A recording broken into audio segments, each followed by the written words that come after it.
My name's Cosmo Velez. My school is Sierra High School. I'm 16. I was inspired to make this documentary about kind of students and how they interact with other students, primarily because I'm a student and I interact with other students.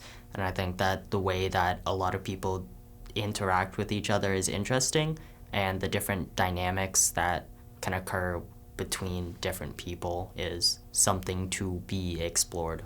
I hope the audience can learn how interactions between students are nuanced and not everyone is the same, and the different people do different things because of different reasons, as cliche as that is.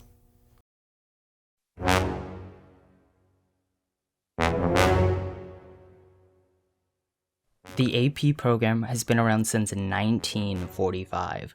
Not without its controversies, of course, but it has persisted, shaping students' academic lives. Currently, it's undergoing changes, adding courses, changing existing ones, but that's just the academic side of it. The classes you take also have a big impact on your social life.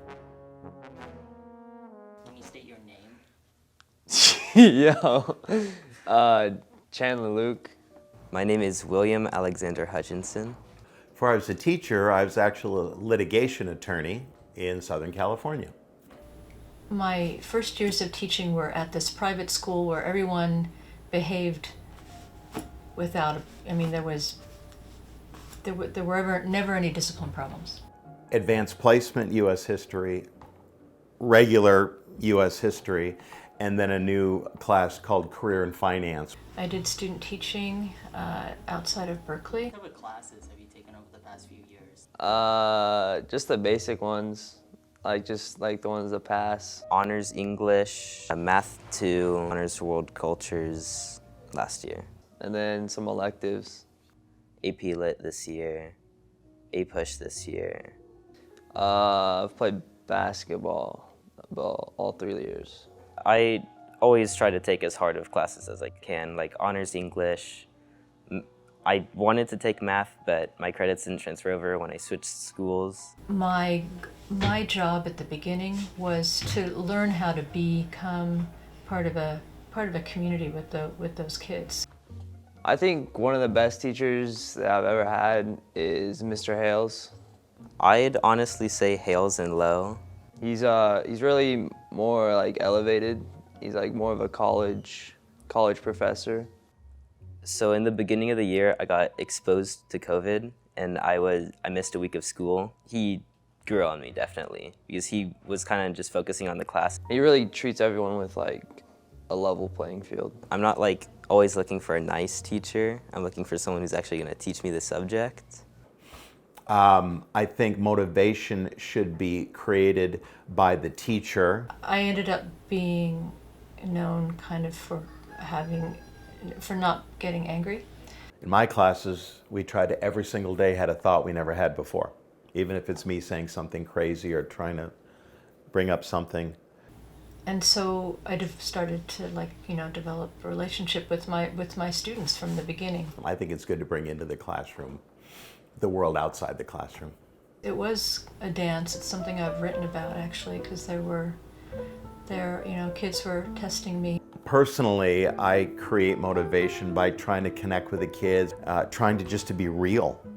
Probably my PE teacher, Coach Watt, which is my basketball coach. He kind of just sat there on his computer doing stuff for his basketball team. It's kind of a tight team. We're pretty close together. Which was, I know it's like weights class, it's kind of like PE, you don't really have to teach it, but still, I feel like he should be there, spotting or doing something. We're all friends and everything. Yeah, but I will say, my teachers, I do try to have a good relationship with them. Students outside of the course load that you were taking? I wouldn't say that, no. I have some friends outside, but most of the time it's just kept within the classes. Some, not all. Just some that I feel like I can connect to. There are always these different groups, like there's, you know, the ag kids and the athletes. We have the same interests as one another, and also, like, I don't know, it's just a certain type of people that I like to be around. These groups form from people wanting to be around others like them, and often people with similar interests will take similar classes, driving a connection between those in the class. The AP class is supposed to be the kids who are going to college for sure. I know over the course of my time there that things changed, that initially there were very strict guidelines for admission into an honors class or into an AP class. And then gradually over the course of my tenure there, that changed, and theoretically anyone who was interested was allowed to join. I feel like they're more like put together. And valedictorian types, but they had their own challenges. We went toe-to-toe sometimes too. It just depended, you know, depended on the individual. And I sometimes say you have a robot brain. I need to get all A's, I need to get to Cal Poly, I need to be an engineer. I know I was preparing them for a test, for a, you know, what they consider to be a high-stakes test. Now, if I could, there were creative, very creative kids in the AP class. I emptied a box that had our the rules posters from 4 different classes who were just incredibly beautiful artists who were in my AP class. And in the small number of times during AP when we're having a lecture, they led the way. What I saw more in advanced English classes than in any other course was this anxiety over grades. And how would you feel about other students in your classes?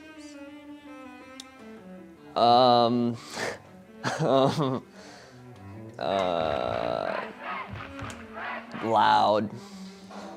A lot of them don't really pay attention, and a lot of them are pretty disrespectful. They are kind of distracting and kind of get everyone off task, which kind of can hurt the learning experience. I forget what they used, but they flattened one of my tires. And somebody else threw a banana against the wall, things like that. The regular US is the kids that may or may not go to college, but they had their own virtues and vices as well because they weren't necessarily as academically driven, but they were more open to ideas and to discussions. That shift from English to theater was a much more noticeable shift, in a different realm than going from one level of English to another. More original ideas came out of them than on I'm super smart AP kids. In terms of what those students were capable of. 2 days ago, I just saw a kid I hadn't seen in 14 years. And he was a little spaz at Sierra. A little couldn't sit still, couldn't do what he's told. He now owns a solar company, drives a Porsche Cayenne, and I went, you gotta be kidding.